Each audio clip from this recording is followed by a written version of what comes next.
Hi, I'm the Nomad producer with startproducingmusic.com, and look at this beautiful place. Today I want to give you 4 tips for mixing.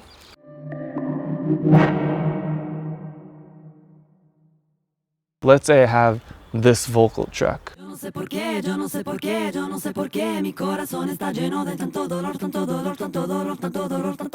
I have an EQ, then compressor, then distortion. I carved the frequencies of the track so the compressor reacts in a certain way, and therefore also the distortion reacts in a specific way. If I play with the order of the plugins that I put on the track, the compressor and the distortion will react to different audio, so it will sound like this.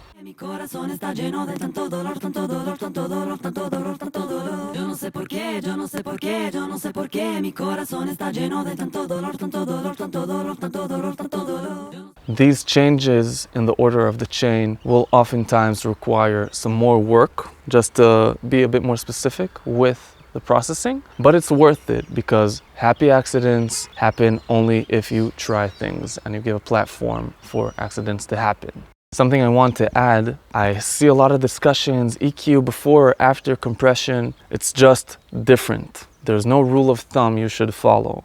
Generally in mixing, there are no rules to follow. Do not follow any rule. So, try things out, surprise yourself, and you'll have a lot more fun. Second tip requires some boldness.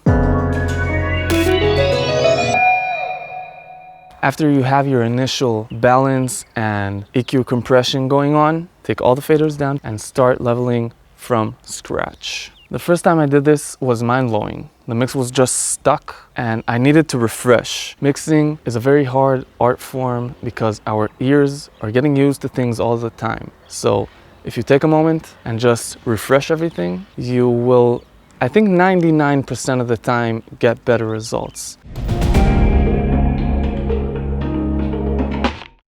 Use a reference track of high quality production and mixing that you appreciate and you are relating to genre-wise. Meaning, don't take an EDM track when you're mixing folk.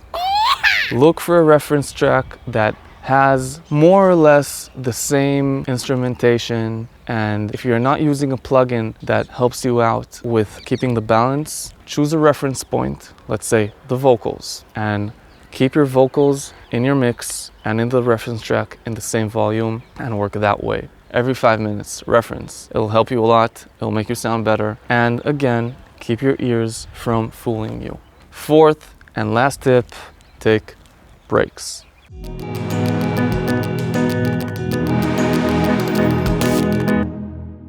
Thinking that working more and more just makes you more devoted to your job is actually shooting yourself in the leg. You have to take breaks in order to hear audio properly. Our ears get fatigued. So every 30 minutes, an hour and a half, whatever you choose, take a break and come back fresh. To sum it up, I think all these 4 tips come down to surprise yourself. The hardest thing about mixing is the fact that we get used to stuff and we don't actually hear what's going on, meaning your ears are fooling you. So for now, these are my tips for mixing. I hope this was useful. Subscribe for more content. I'll see you soon.